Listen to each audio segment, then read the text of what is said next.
If I didn't know any better, I would have thought that elections were called and I was now Minister of Agriculture. I see a lot of familiar faces in the room. The two things don't follow. The two things don't follow. I could be a minister of something else. I'm not a minister at all. I know where you're going, but I'm ahead of you. Distinguished ladies and gentlemen, forgive me for the spear of specs here. I lost my tested glasses and I had to buy this for $1,000, you know. I'm not trying to be a professor. But welcome to these discussions put on by the Mona School of Business and Management and sponsored or co-sponsored by Spurtree Jamaica Spices. My name is Chris Tufton, and I have been charged with the responsibility to provide you with the guidance for the discussion and to recognize and introduce the presenters, all of whom I know very well, and I must say are quite competent to give an informed position on the critical subject matter that we will discuss here today. The business of sugar. Can we make money? Will we make money? Very interesting topic, I must say. When I had the opportunity to lead the process of agriculture in Jamaica some years ago, I could have answered or would have answered that question a particular way, having had the brief from the stakeholders at the time, including the Honorable Prime Minister, who said to me, divest or else. All right? Creating a little context here, which I'm sure the speakers will follow on. We had an industry that was racking up significant losses. I believe in the year, or the first year that I had the opportunity to provide policy direction, there's about a 5 billion or somewhere in that region. A bulk of that was overdraft, by the way, to a particular bank, which I won't name here. And the issue was, where do we go from here? We're at a crossroads. Changes in Europe, guaranteed protection going, big markets of Brazil and India producing in huge, significant ways, economies of scale, markets drying up a bit in Europe because of the subsidies being eroded, and therefore the real world market prices were a lot more based on the forces of supply and demand. And we basically were pursuing a path that, for all intents and purposes, had a strong welfare component. I don't hear any amen in the audience, right? But there was a strong welfare component. What do I mean by this? I recall we had about 7,128 direct employees on the 5 estates, producing somewhere in the region, and Alan, I know you have all the data, right? So don't criticize when you come up here, but somewhere in the region about 130,000 tons, give or take, to support over 7,000 workers. Outdated machinery, which really belonged in a museum, as we told the story of the history of sugar.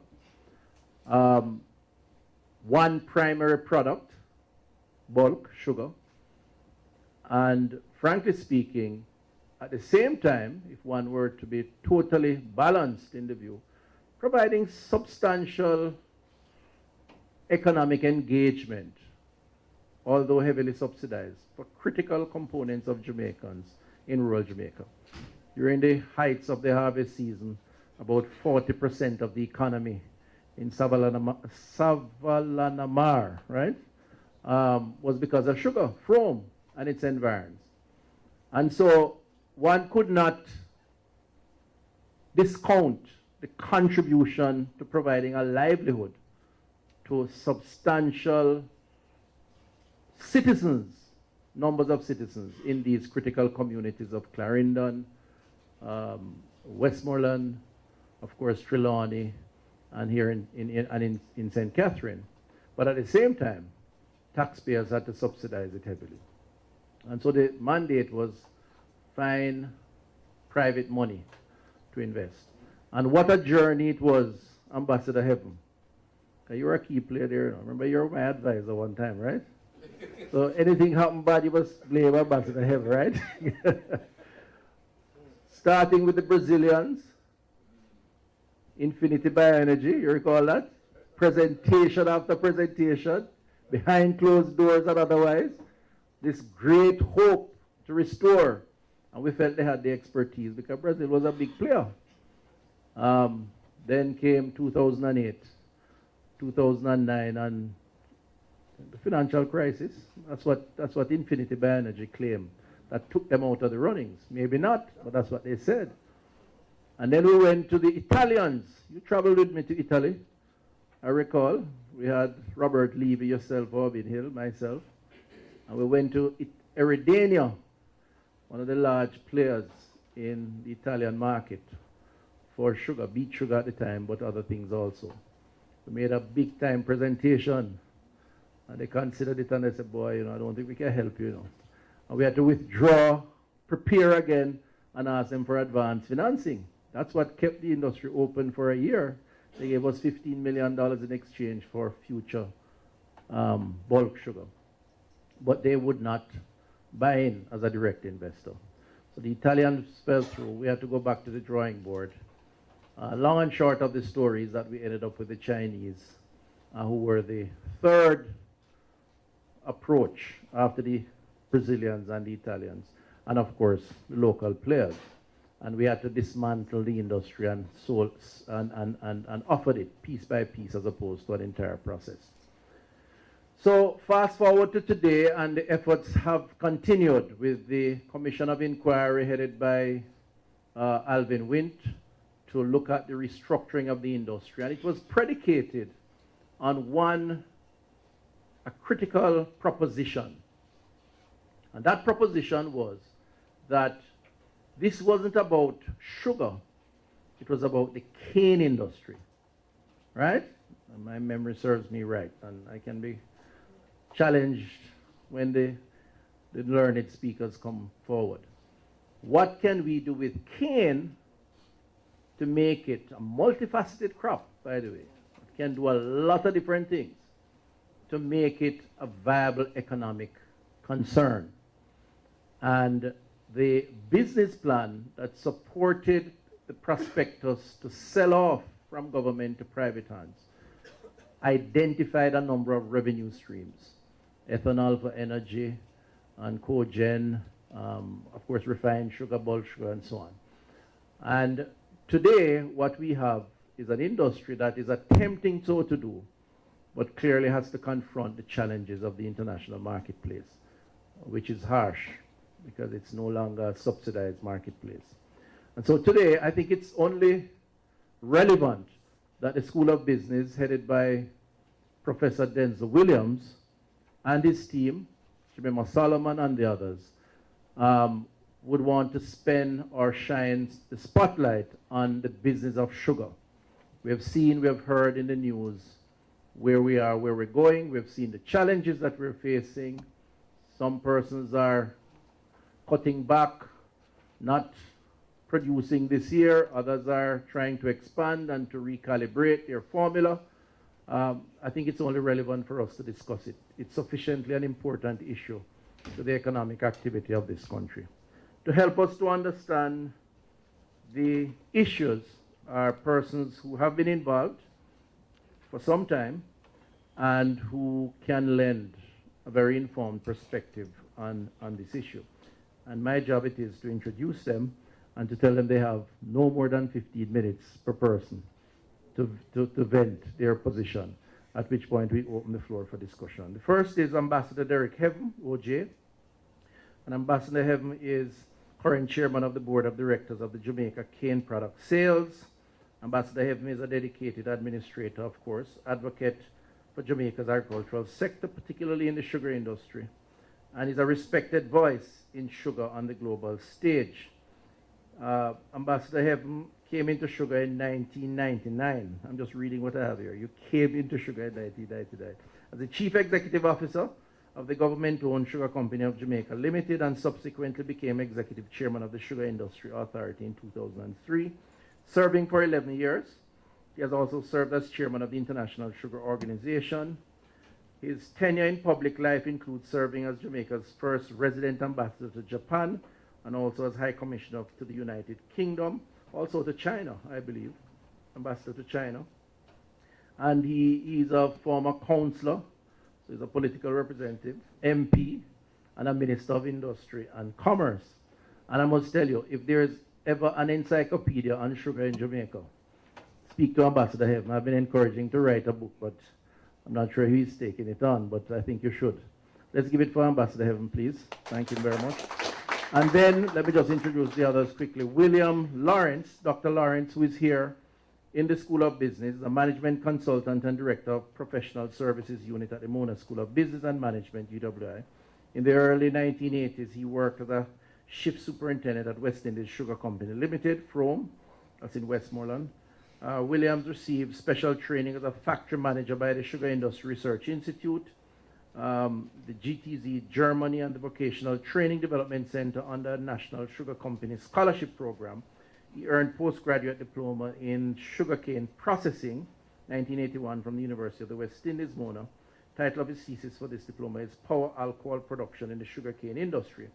Dr. Williams has since conducted substantial research and consultancy in the areas of business restructuring, turnaround, and transformation, with over a dozen international publications in both academic and practitioner journals. The title of his recent book, published by UWI Press, is Business Renewal and Performance in Jamaica. Let's give Dr. Williams an appreciated round of applause. We have a practitioner in our midst, Mr. Richard Pandoy. Mr. Richard Pandoy is BSc Honors MBA, is the current CEO of Seprod Limited. Prior to this, he worked in Panama with British American Tobacco, owners of Carreras Limited, and before that, he was the managing director of the Carreras Limited from January 1, 2011 to March 2013. Mr. Pandoy served as managing director, general manager, country manager for local and international companies prior to Carreras. He's a graduate of the Kellogg School of Management in Chicago and INSEA University in Costa Rica. He holds a Master's of Business Administration degree in Corporate Finance Operations from McGill University in Canada, as well as a Bachelor of Science degree in Chemical Engineering from the University of the West Indies. Please, let's just thank you very much, Mr. Pandoy. And finally, last but by no means least, we have Mr. Alan Rickards, who is the current chairman of the All Island Jamaica Cane Farmers Association.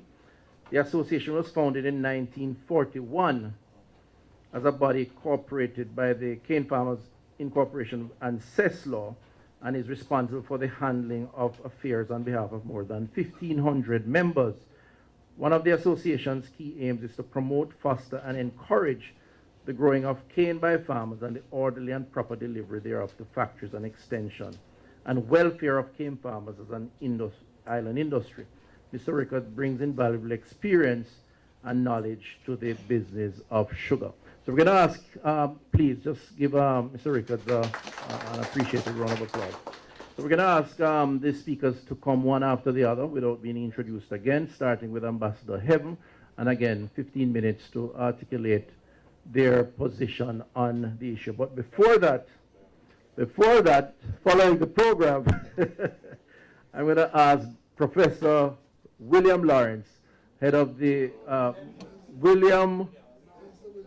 Denzel Williams. Well, I have William Lawrence here.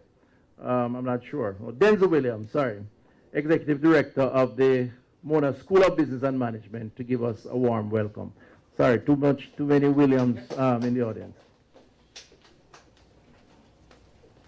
Thank you very much, Mr. Chair, Dr. Tufton. Once someone told me that he's a real sugar daddy in Jamaica. I don't know what that means, so I just say that. But ladies and gentlemen, one and all, let me take this opportunity to do what my program says, to welcome you all to this very important presentation for this evening.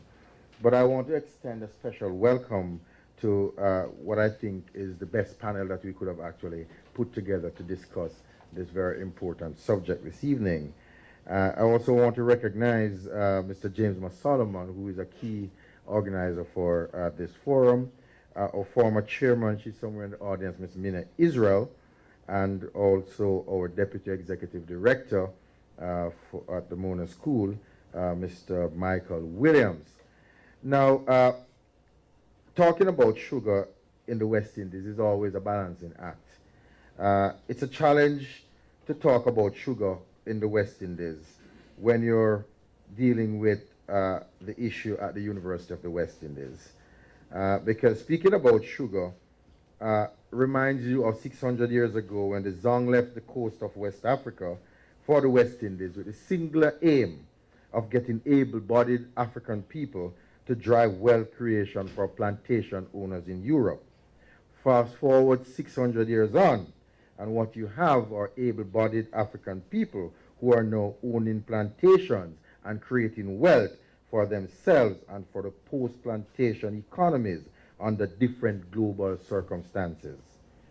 Ladies and gentlemen, what it says is that the current circumstances under which we now operate sugar is one where there is a serious depression in commodity prices in the global economy driven heavily by China's decline. And as a price taker in this market, it is always going to be difficult for players in the industry to make the same wealth as they did 600 years ago. And so, what the new reality is that you have to grapple with some of these transformations that have to take place in order to ensure that sugar continues to be an important driver for economic transformation in the post-colonial economies. So today, what you're going to have is a set of very knowledgeable experts who will come and say to us not to lament on where we are coming from with sugar, but to say how we can position sugar in order to make money. Because we continue to believe that wealth creation is indeed an important and noble aim of business people and also for transformation of our societies. So today, ladies and gentlemen, I really look forward to hearing from all our speakers their own perspective, their own take on how we can transform what I consider to still be a very important driver of economic transformation in societies like ours. And so we look forward to hearing from you your thoughts, and most importantly to hear from the audience their own thoughts and their own concerns about how we can properly restructure our sugar industry in order to make money. Ladies and gentlemen, again, I want to say welcome, and we look forward to a strong deliberation. Thank you.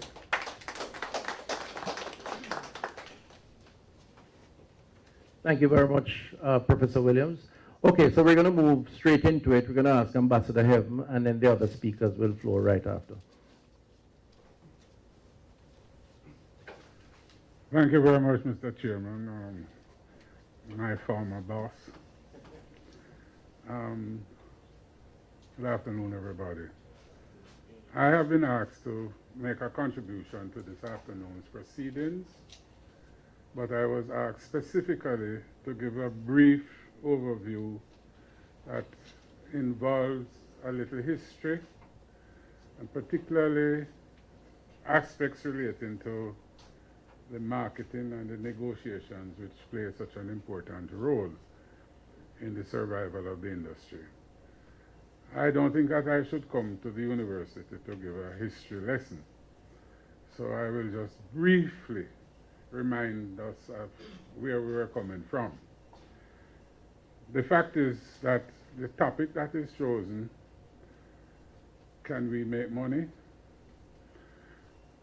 My answer is a resounding yes, providing we recognize that we won't make any money if what was being practiced 300 years ago is what we are continuing to do.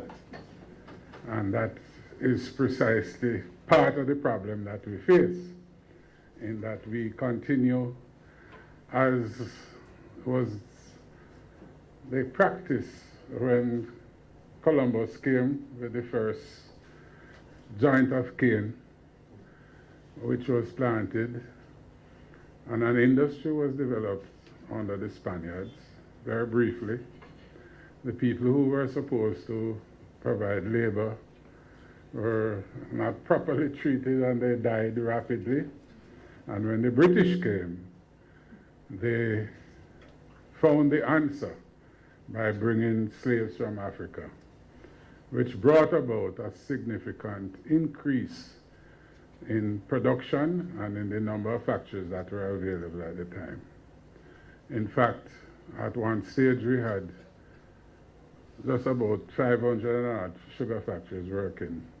Although those of us who are old enough, you will remember what some of them looked like with a mule going around in circles and pushing cane in the mill.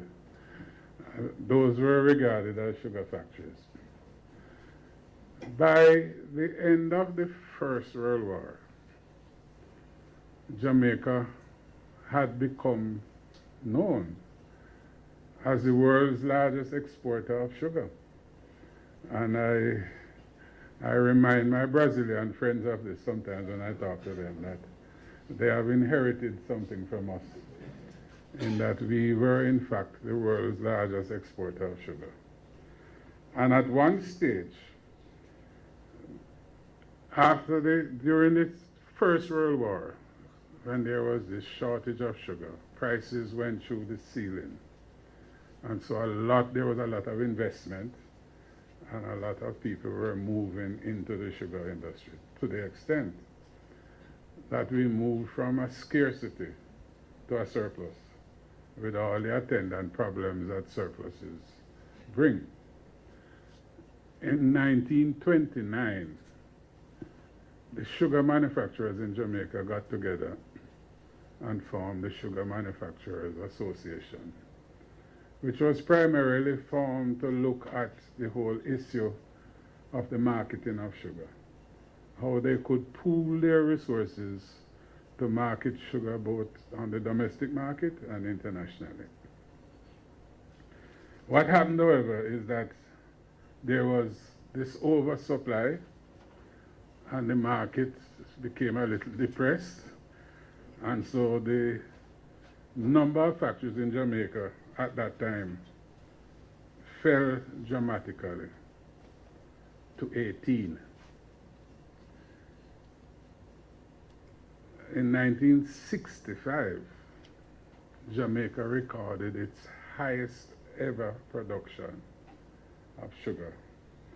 And we still, and I know Carl, you look at that figure sometimes and hope that we will get back there.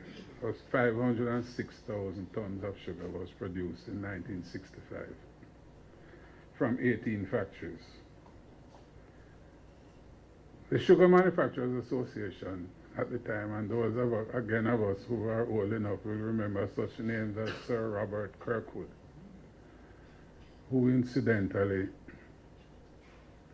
was part of the Tate and Lyle family. He was a relative. He was a Lyle. And I gather he was not behaving himself in England, so they sent him out here to take charge of the sugar industry. The point is that the Commonwealth Sugar Agreement came into being during that period. What was the Commonwealth Sugar Agreement? It was an agreement signed between the mother country, and it included supplies to Canada and the colonies. When the British were entering the European Union, they managed to get the Europeans to agree to most of the provisions that they had in the Commonwealth Sugar Agreement into an agreement with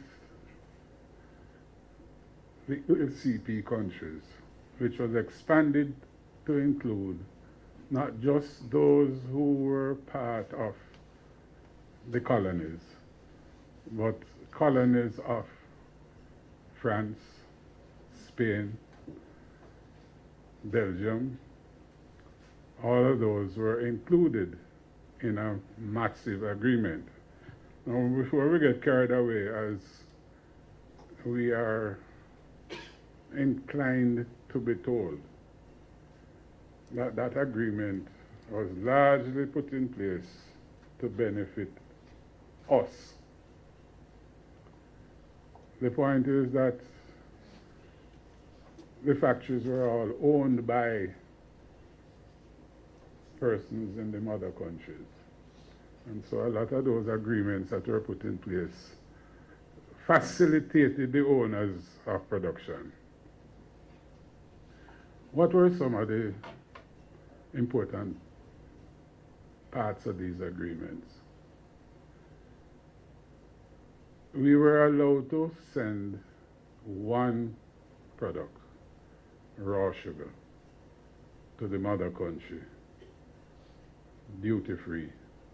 We had access, duty-free access, and we had a guaranteed price.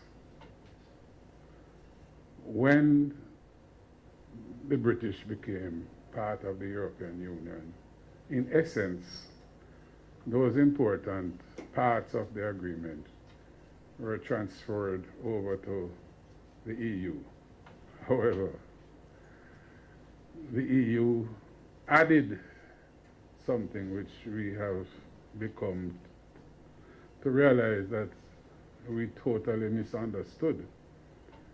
And they had a part in the agreement that said it would be for an indefinite duration. And we felt very happy that we had an agreement that would last forever. That agreement, incidentally, which, in fairness, negotiations started with the EU by Bob Lightburn, but was concluded by P.J. Patterson and signed by him on behalf of the ACP countries in 1973, and was attached to the Lome Convention as a protocol. Hence, it is referred to as protocol sugar. And that protocol survived the various agreements of Lome 1, 2, 3, and 4, and Cotonou. And unfortunately for us, we were all very smug and happy and content that life would continue forever in the same way as it did 300 years before, when we were making this one product, raw sugar, and with a guaranteed export market at a guaranteed price. Other people who were not as fortunate as us to have access to this huge market, guaranteed, were busily doing what we still are not doing, which is to utilize that one joint of cane, which is an extremely versatile raw material, to make raw sugar,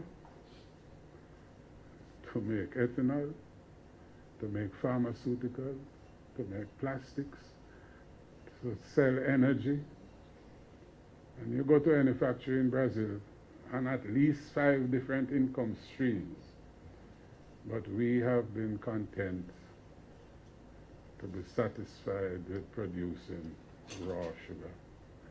And raw sugar in bulk.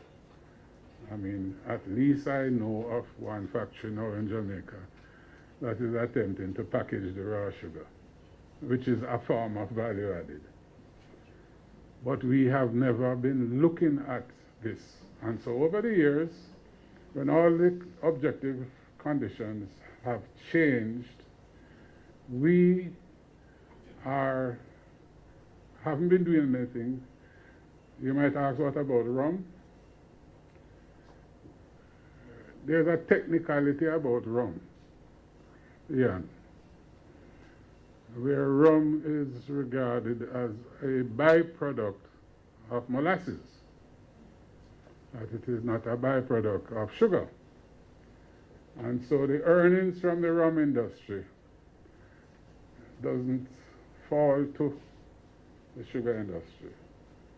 And the sugar manufacturers, who were largely rum manufacturers in the old days, formed separately a rum pool to deal with that source of income, which got molasses at a very reasonable rate from their own factories. And so that was a very good sweetheart deal.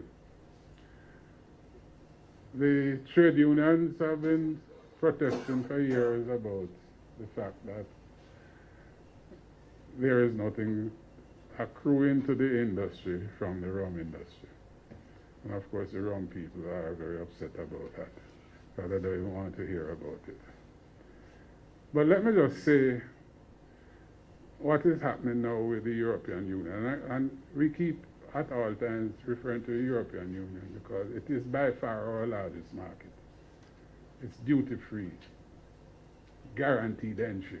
And even now that there have been these changes that they have introduced, which has now removed the guaranteed price and removed the interpretation of indefinite duration, it is still an important market to us, because contrary to the views held by some people, the world market is really a market where people dump excess sugar. It is not a market in the classical sense. And less than 20% of all sugar produced in the world is marketed on the world market. And so the price on the world market should not be used as a benchmark. It is really where the largest supplier of sugar to the world market is Brazil. Sir Patterson will tell you that in 1973, when we were hustled into signing the International Sugar Agreement, the price of sugar went through the roof. And the Europeans were concerned that they had to do something about containing prices. And the concession of us having an agreement forever was part of the concession. We, on the other hand, agreed at the time to accept a price which was less than the world market price. And that world market price changed, and subject to a lot of changes, but the price to us never changed. Very minor adjustments. And yet, our own people are reminding us that we are being paid more than the world market, that we should be happy. And the fact is that the world market price became depressed because Brazil went from producing 1-point-something million tons for the world market to producing 20 million tons for the world market. And that had a significant impact on reducing prices. I had the opportunity of having to go to Europe to try to negotiate a price at a time when the British government typically engaged a company called LMC to do a study on all the ACP countries to recommend to the British and to Europe as to whether we had any chance of surviving given the changes that was coming. And they divided up their findings into 3 separate categories. 1, those who will make it. None of us in the Caribbean was put in that category. Those who might make it, Guyana and Belize. and those who can't make it, Jamaica and Barbados, among others. And we had a hard time convincing the Europeans that we had a chance of making it. And that is how we came to get what it has been described as accompanying measures to soften the blow from what resulted from the changes. 15 minutes to describe all of this is not possible, but I suspect, as Chris has indicated, in the questions that will arise after, we'll try and answer some of them, because this is an interesting story. It is the most misunderstood story in Jamaica, sugar industry. Most people don't understand it. And so they say things which, when you go to negotiate, the people present it in front of you. This is coming from Mr. So-and-so, who is influential in Jamaica. He must know what he's talking about. And that's the sort of thing you face when you go. But I'll be available to answer any questions that arise.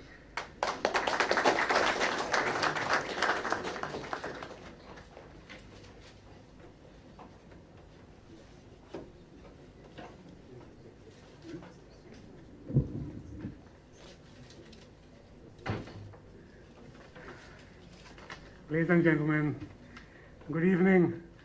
I just want to thank the chair for setting the context, and my boss, Professor Williams, who tapped me to say something on the matter.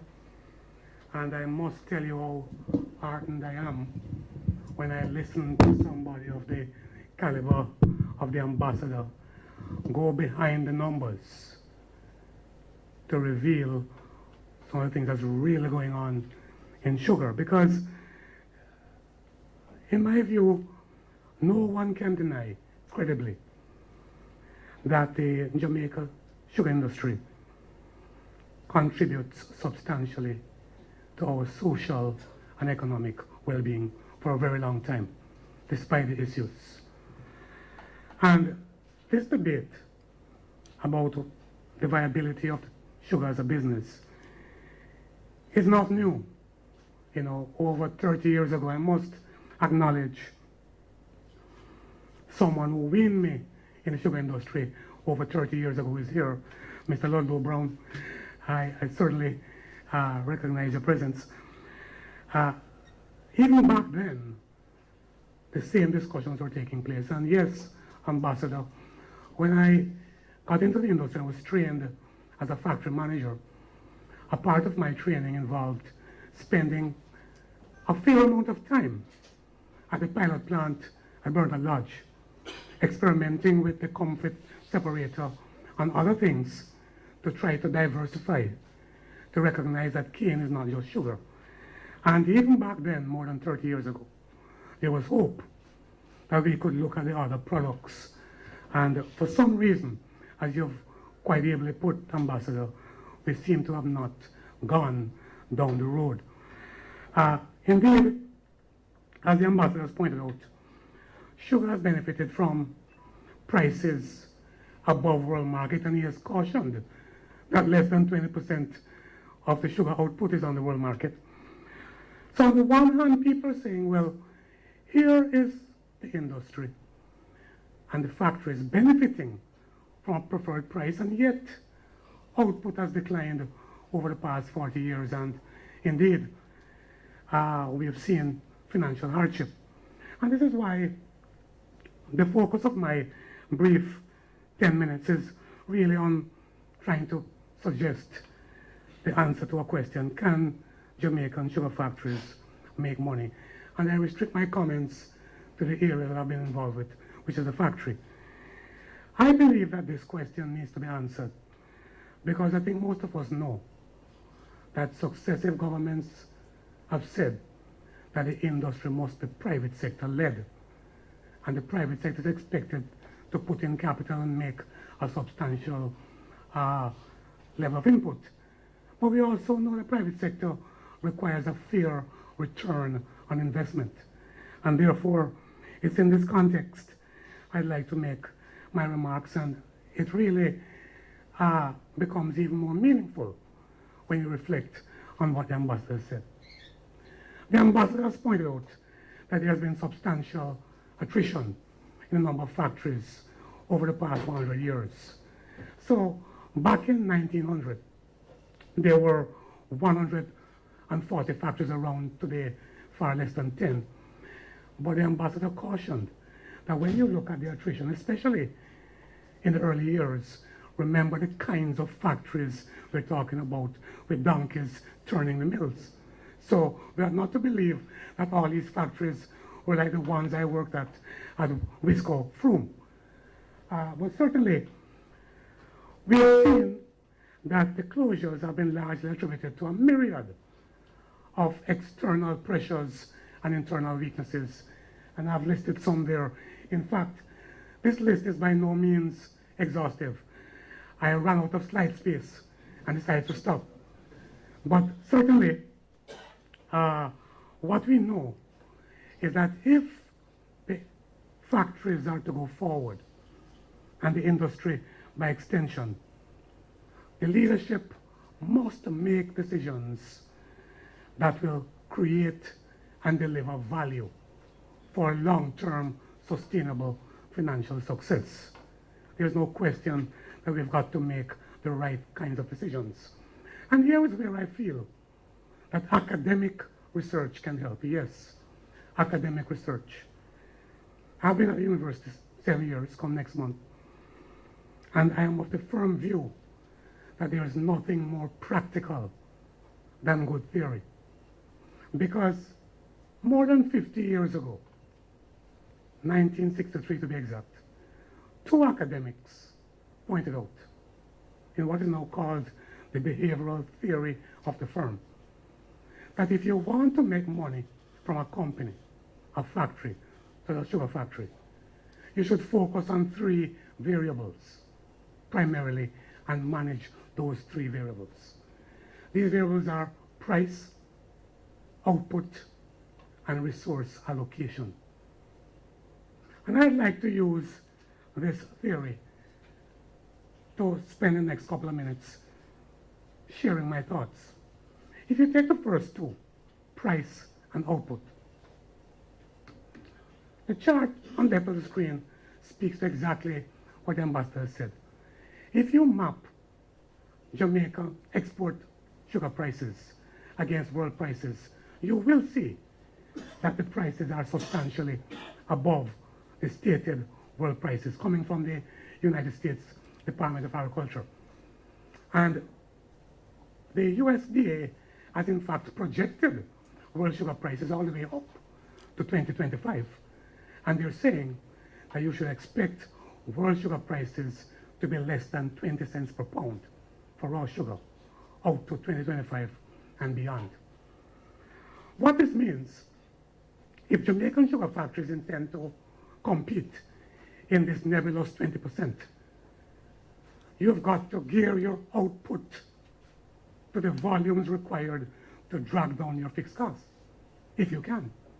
Which brings me to the chart on the right-hand side. The bars that you see there look at sugar output and exports for the past 40 years to 1974. And we see that overall there's been a more than a 50% decline in output. And the line at the top speaks to the conversion, tons cane to tons sugar. Back in 1974, we were doing close to 10 tons of cane to a ton of sugar. Now we're well over 11.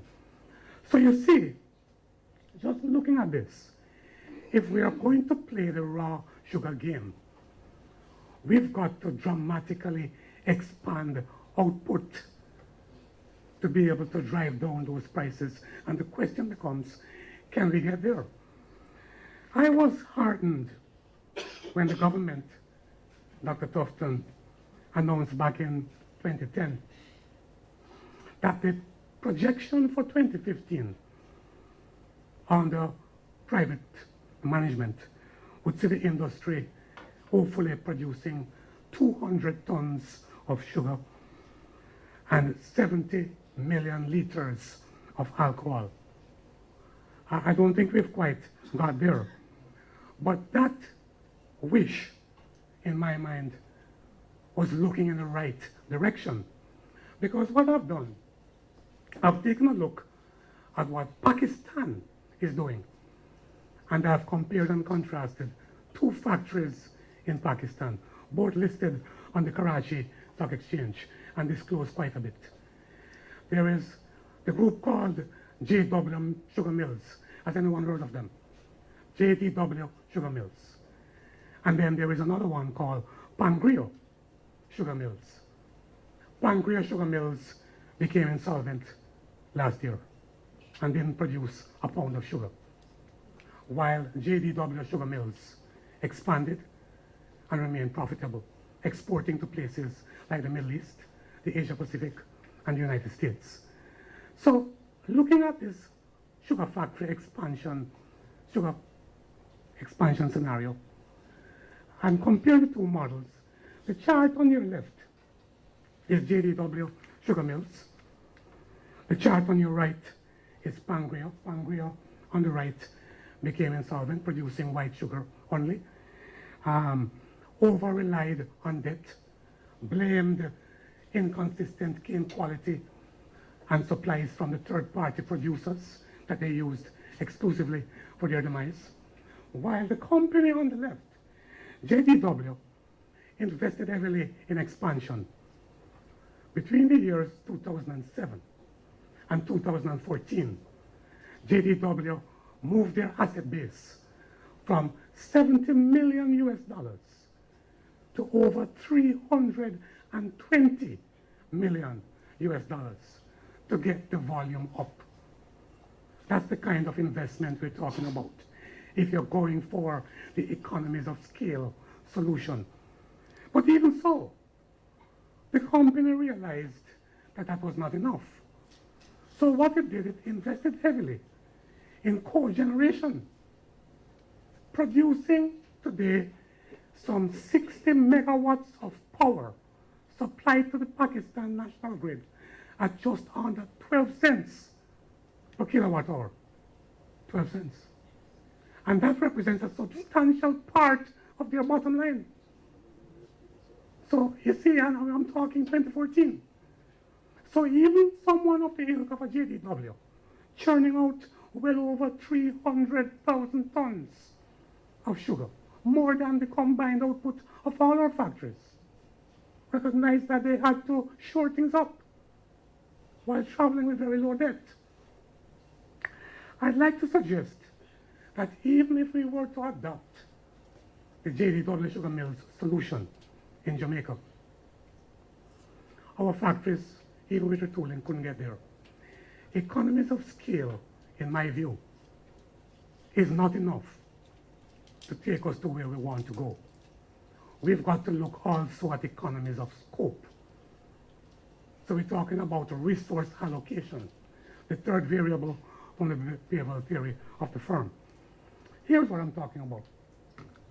I believe that our sugar factories need to be retooled extensively to move from just mere commodity production, including energy, to specialty products. And when you look at what sugar factories are doing worldwide, a lot of them are forward integrated into some of these things.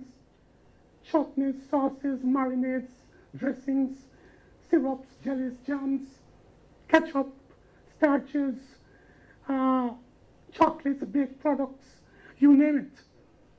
We all know the close association between Tate and Lyle and Jamaica.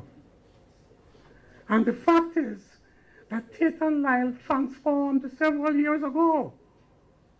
So this world-leading raw sugar producer is now a leading producer of sweeteners, starches, and citric acid. That's what